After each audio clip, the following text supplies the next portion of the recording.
Welcome to the Volunteer Youth Worker Podcast. Youth ministries rise and fall on the volunteers. So we are here to encourage and equip you. Join the conversation as we tackle the practical questions you are asking so you can help the next generation know Jesus. Welcome back to the Volunteer Youth Worker Podcast. This is Jeremy hosting today's conversation and the interview with Brett Ullman. Brett, how you feeling today? I'm good. Thanks for having me back.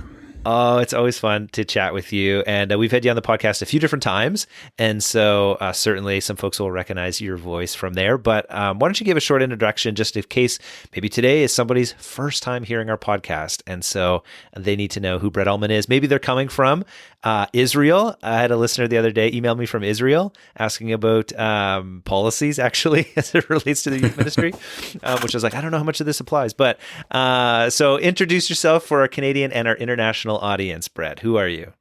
Sure. My name is Brett Ullman. I live just east, I would say Toronto, but for Canadians, I'm not in Toronto. I'm 45 minutes east of Toronto. But I live in a town called Ajax, which you just mentioned Israel. No one knows where Ajax is. So I've been a speaker now for, COVID's messed up all my timing. I think I'm at 24, maybe 25 years. And part of that, I was a teacher. I taught with the Toronto District School Board, the public school board, for about 9 or maybe 10 years before moving into this full time. So now I speak. I'm an author. Basically, though, through COVID, I've done, can I say Zooming? Can Zoom be a verb? I think so. I haven't checked that out somewhere, but Zooming, I think, is a thing. Yeah.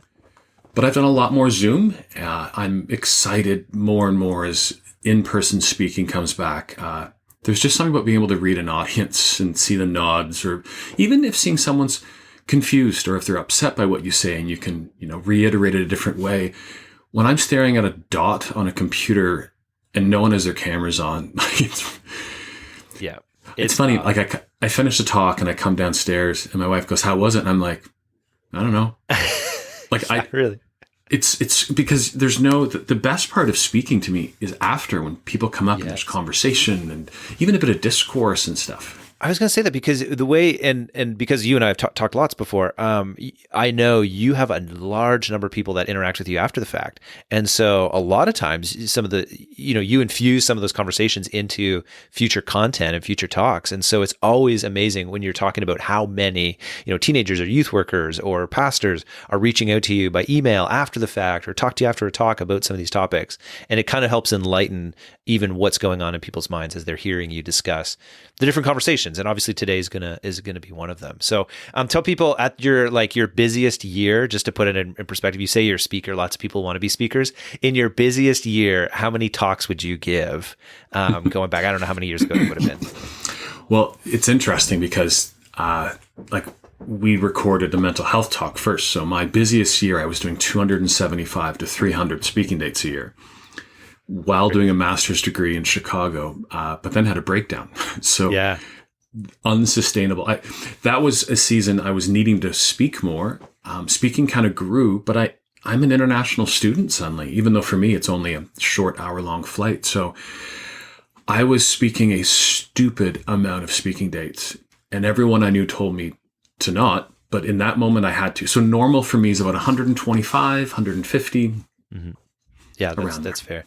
And you've been talking for so long around a number of really critical topics. And so, obviously, we're going to link a ton of stuff in the show notes. We'll link your website so people can check out your different talks.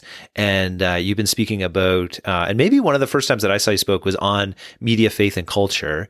And this has been something that you would have researched. And can you guess how long ago the first time you delivered that talk would have been? Well, my first media talk was the first talk I ever did. There you go.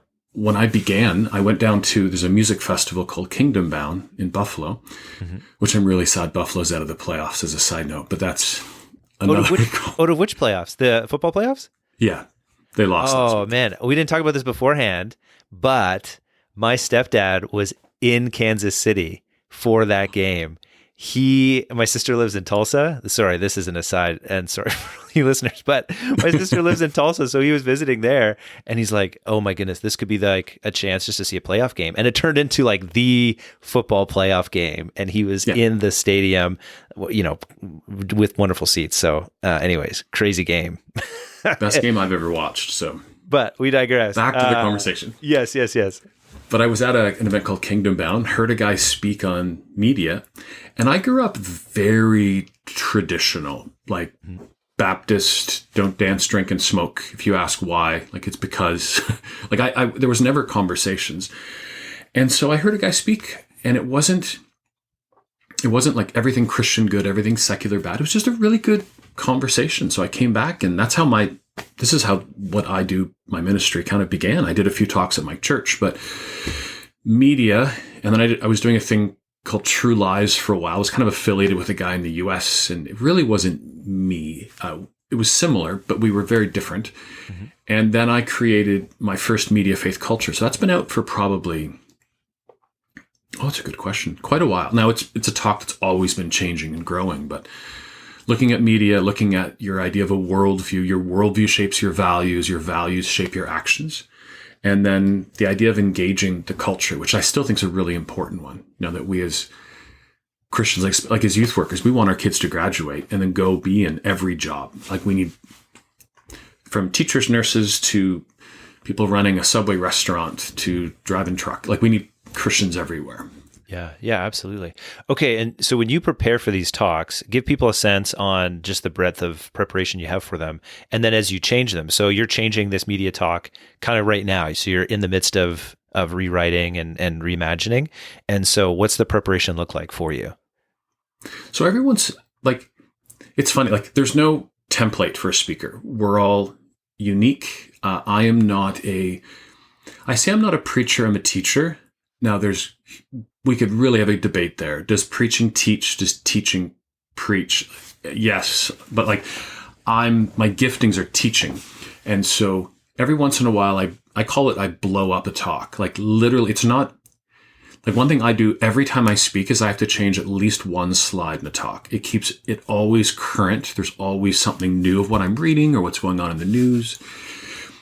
But right now I'm taking my media faith culture and I'm literally not throwing it away. I'm starting from scratch. And so I just began reading. And so I have an older book called Media Faith Culture. And when I brought out my new book on parenting, like my wife and I are kind of talking like, do I even keep selling it? Like it's 10 years, maybe 11 years old. And the world's changed dramatically. Like I use the word iPod in the book. But like, you know what I mean? Like we laugh, like no one uses the word iPod. Right. Like, yeah. Like it's just completely changed. And even the picture on the front is kind of one of those phones that you'd push forward with like it had a screen still, but anyway, so, and also questions change. Like I try to read the room of what parents are asking. Like after I do a media talk and parents are asking me questions and I'm like, I didn't cover that. When do I get a phone? How much screen time? These are questions parents want. And I'm like, maybe my talk needs to be just on media. So what I do is I start, I take a manila folder, I write media on it, and I begin to, now, I print off things because there's so much information and I have folders and digital stuff, but I just start, everything I can find, I start putting in. So there were a few books that I was reading and I go back. So I'm a huge, like I love Kindle. So I went on my Kindle and I made a shelf and I took every media book I think I have about 1,200 books on my Kindle. Every book that I think might be part of this talk, and I drop it in. And then if I've already read them, for some of them I reread. For some, what I love about Kindle is I can go and find all my highlights and print it all off, staple it together, and there's that book. And so I went through the Walt Mueller books I have, and then I went through Tim Elmore. And it's funny in the middle, like last week I reread Brené Brown's Rising Strong. And someone might say, well, that has nothing to do with tech. And I'm like, but part of it does. Like these are the offshoots that I'm trying to figure out. And she had a great line talking to her daughter about technology in the middle. And that's why I'd starred that. And then each book I read gives me new books. And then every time I buy a Kindle book, it starts offering me other books. And how many have I read? I'm probably at 25 right now for this new talk. Now, when I say that, I also need to be honest. Like, I forget someone once said this once, and it was brilliant. Not every book deserves to be read cover to cover. it's an interesting line. So I'm reading a book right now called The Art of Screen Time. I forget the girl's name. Phenomenal book. And I'm reading it literally page by page. Like I'm underlining. It's just so much underlining. And there's other books that 3 chapters in, you're like, okay. Like either it comes with a really deep bias that I'm kind of like, okay, this book is more political, or it has an agenda of some sort to it. And that can be any political stripe you want. And other books just start repeating the same thing. And so I'm kind of in this, I'm still reading, but now I'm starting to create. So I take the best quotes now and I'm putting them into I'm a Mac guy, so I put them in a Keynote document and I start kind of moving things around. And I actually love this. Like I said to my wife the other day, I wish, like I'm in school taking my master's in counseling, and I wish I wasn't, because I would love right now to spend 8 hours a day. Because this is from a creating standpoint, I get to create a unique conversation on media. And so I'm hoping out for the summer, but I'm excited as I kind of build it right now. Oh yeah. And we're going to link so that people know they can get in touch with you. And this is just a spark to the conversation, but you obviously will have just a ton as a part of that, talk, and people can bring you in for that. The question I want to wrestle with today that people kind of get from the episode title is, what should youth workers know about the changing technology landscape or the changing media landscape? And the reason for that is because obviously you've been thinking about this over the last couple of decades. And so for us as youth workers, whether we've been doing this for, 2 weeks or 2 months or, 20 years, we're recognizing that, hey, the teenagers that we're working with today are struggling and dealing with different things than those. Perhaps, maybe, I guess I don't want to preemptively answer the question, but there's just new realities in our world. And so what should we actually pay attention to as youth workers? We can't pay attention to everything. We can't know what the next song is that's going to hit, number one on iTunes or on Apple Music or Spotify. And we can't know exactly what an NFT is. And we can't be able to we can't know everything about crypto. So what do we need to know as youth workers? What should we be paying attention to in your mind, Brett? It's funny. This is 100% different direction. But as a youth worker, the biggest thing I would pay attention to is building the relationships of our kids to their parents and who they work with.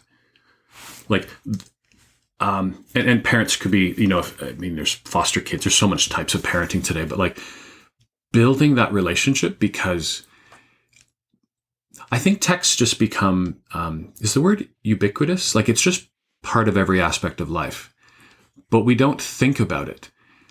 I'm a tech, I love tech. It's, you want the newest software, you want the newest things, but we never think about how it affects us. And I wrote, the last chapter of my book was on loneliness.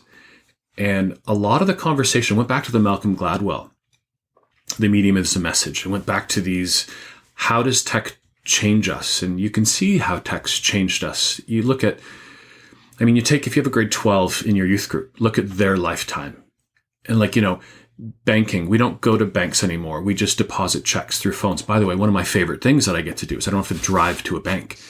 Yeah. But what I miss there is human contact.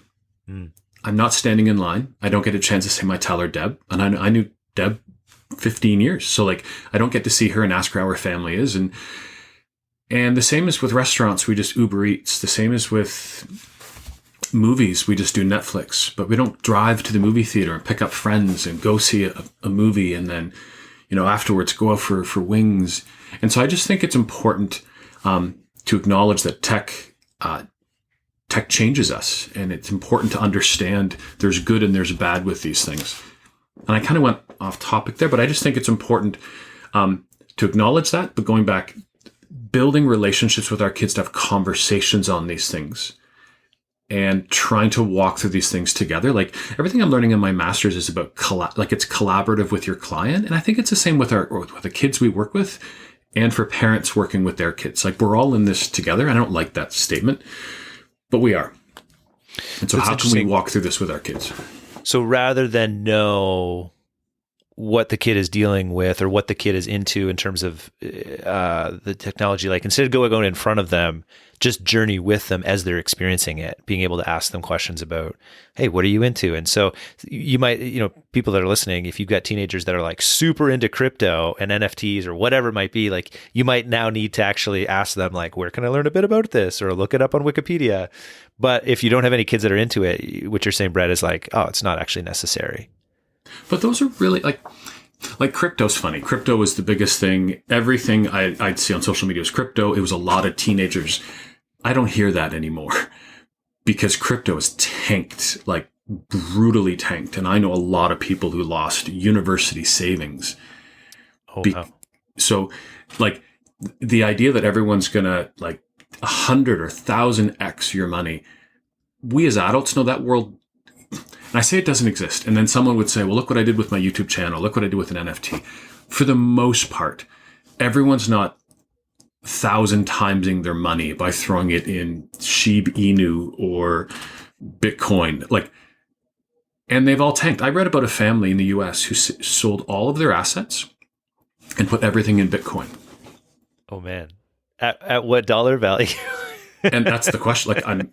Because it was going up and going up and going up, but now it's gone down. It's gone down by half or something. Yeah. So, which at time of recording, I mean, maybe it went to the moon. By the time this drops, maybe it completely went off the face of the earth. We have no idea. But with all this, I find crypto, it's interesting. I like finance. I think NFTs, and I like blockchain conversations. I was at a conference the other year. Oh, which was it? What's the tech? What's the Christian tech group? The Christian James tech Kelly. Oh, I don't actually know. Oh, anyways, I'll send you the link. But it's kind of, they do these hackathons and it's all positive stuff. But there was a guy came and spoke on blockchain and how it can help, reduce sex trafficking and other things. I think that's really great. And NFTs are just little images. And but here, it's funny. I say it sarcastically and I roll my eyes. I think NFTs are dumb. I do not think they're the future. I think blockchain's the future. Mm-hmm. But I would never say to a kid who loves NFTs anything other than tell me why you love it. Mm-hmm. And again, this is the learning what our kids are into. And if they're creating online, and this is one thing I'm learning, it's the positive aspects which we have to increase and the negative decrease with technology. So if they're creating NFTs and putting them online, they're creating accounts. They're using Canva, Adobe, whatever to create things. They're part of a community. They're on TikTok or YouTube learning how to post and try to make money. They're taking that money, which might be crypto. This is all really good stuff that kids are learning. These are great skills. They're not just online, right? It's not just scrolling through things. They're using technology for positive things. It's kind of like we always have this old view of computers. It's kind of like people addicted. They're in a dark room doing nothing, just on a computer. It's like, there's really great things tech are helping and kids can learn and create their own channels and stuff these days. Okay. Let me pivot the question then just a little bit. If we go back to the traditional things that we used to think about, and when I was in youth group, music, movies, TV shows, is there anything that, as things change, that we should be watching as youth workers, or do we take that same approach where we just kind of find out what our students are interested in? And I guess the example is, I remember at one point, maybe some people would have said hey, you should know what the top 40 songs are, which used to be a thing, obviously is a little different now. And so should youth workers know, and this is already going to date us, but who Billie Eilish is and what she sings about and what her values are? Or should they know what Squid Game was and understand what kids were watching in that regard? Does that matter as much, or is there a better approach that we can take as youth workers? What's your thoughts? My first answer is yes.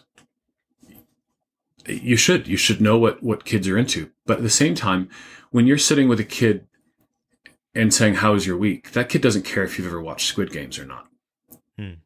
So it's a both and conversation. If you love kids and you're talking to kids and involved in their lives, they know that you're older and you might not connect with everything. But how much better can you connect when you understand the world they're living in today? When we grew up, movies, these were restricted movies. This was this. Kids don't even talk in this language. It's just, you just watch stuff these days. Netflix is filled with a mix of wonderful shows to softcore porn to Squid Games.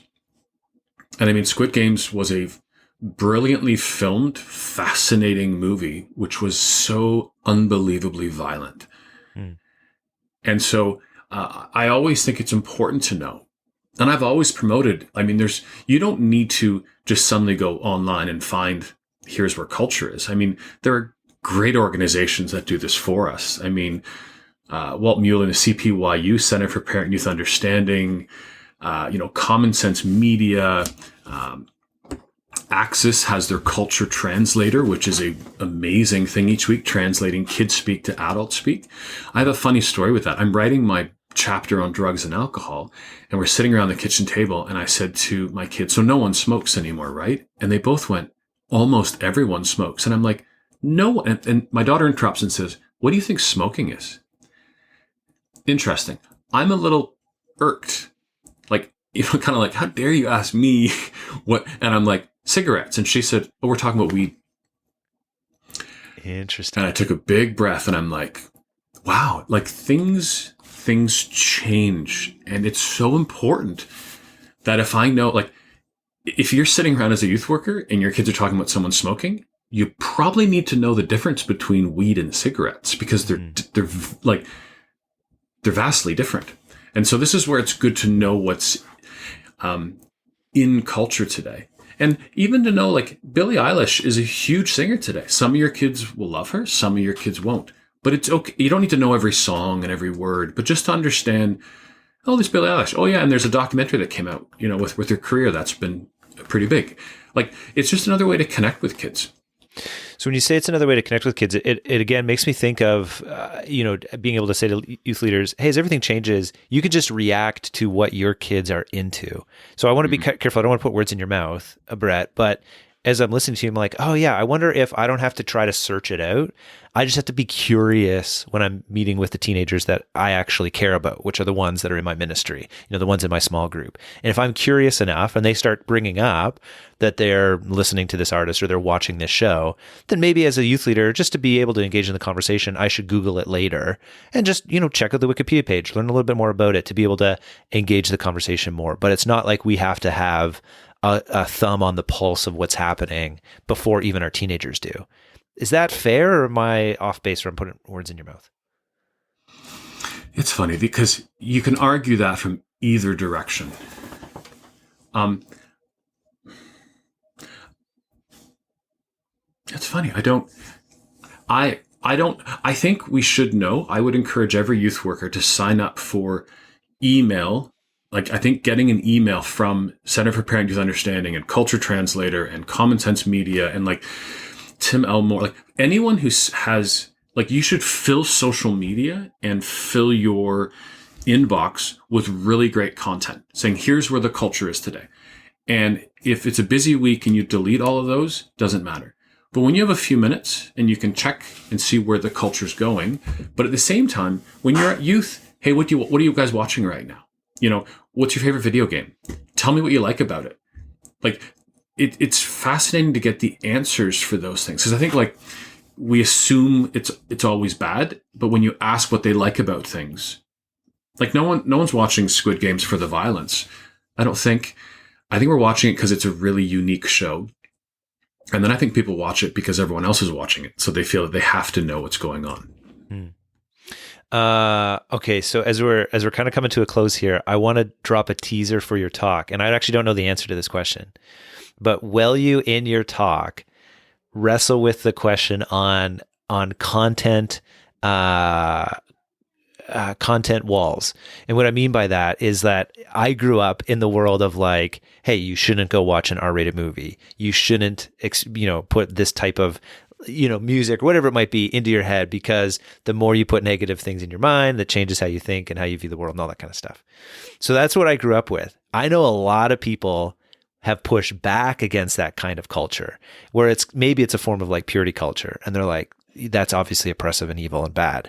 At the same time, there was I think kernels of truth in there. And at least for me personally, I've appreciated maybe a bit of that conscience, if that is the right way to say it, even if it came with some of the negatives you had to wrestle through. So do you wrestle with that in your talk? Will you have an answer on, should you let a middle school student watch a mature rated show on Netflix? You don't have to give the answer now. I just want to know if you're going to answer it in the talk. I am. I want to walk through that, but I don't, again, what I'm learning as I create this talk is I'm calling it a talk of tensions, because everything is nuanced. Yeah. Everything. Like when you say mature, I don't know if you and your wife have ever been watching Netflix. There's a few times my wife and I have been, oh, it's a mature one. And we're like, let's just check it out, because everything's not the same anymore. There's sometimes we watch an MA one, and like it used to be there was restricted, and then there was this kind of not rated or MA. Mm-hmm. And I'm like, okay, that means there's a ton of nudity or extreme violence or something else. And then it was like, no, those were our movies, like your Wolf of Wall Street that have very graphic nudity or things. There's a few times I've started watching something with my wife and we're like, why is this restricted? Mm. Like there's no nudity. There's no, there's nothing in it that I would find, the content, the topics might be bigger topics. Maybe there is discussion on suicide or self-harm or all these other kind of conversations in it. But I don't know, like there are PG things that I don't want my kids to see. Right. When they were younger, because so it's not as simple as what rating it is. Yeah. And this goes back to what I really want to do in this media talk is not just teach youth workers, but especially parents on how to equip our kids. How do we equip our kids so that there's a quote from Tim Elmore that says, it's the job of every child to tear down his parents' fences and build their own. Mm. That's like, how do we teach? It shouldn't be a parent saying you shouldn't be on your Xbox or I say PS5, it's hard to get. PS4, so we'll go back one. But like, how do we teach kids? If you're on a PS5 for 10 hours on a Saturday, how is that helping you get to any of your goals in life? Yeah. Because it most likely is not. And so how do we have them go and understand? And I use the rocks analogy. Have you ever heard that before? Like the big rocks, the middle rocks, the little rocks. Like put in the big rocks. Like this is one of the things is using to teach to kids, like do the big things first, right? This is your, in-person, face-to-face contact. It is your faith. It is your exercise, getting good night's sleeps, which sleep is a paramount thing we rarely speak about. And then there's the other things we do. I mean, school is in that. And then there's the smaller rocks, which might be chores or things, but like playing a video game and scrolling through TikTok is the sand. And so you do that with your spare time. So how do we teach kids how to have the right priorities, which push them to their goals? Yeah. Yeah. And I guess, again, we're not answering the question in this thing. This will be, you should talk, bring Brett in, but I wrestle with, and it's, and I was like, what's the verse on that? So it's like Romans 2:15, that they show that the work of the law is written on their hearts while their conscience bears witness. And just this concept of like, how can we develop the right conscience within ourselves? Obviously, I preach to myself first, but then even for our teenagers, so that as they interact with the world around them, that they may not be entertained by, sinful or carnal things, but that they could find. Anyways, it's a big conversation. So I'm glad you're reading a lot of books and you're going to answer that question.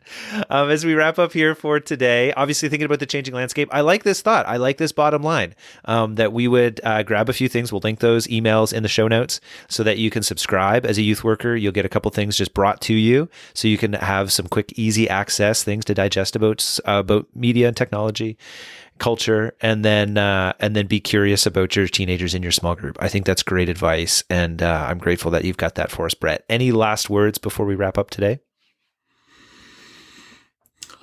This is such we could talk for 5 hours on this.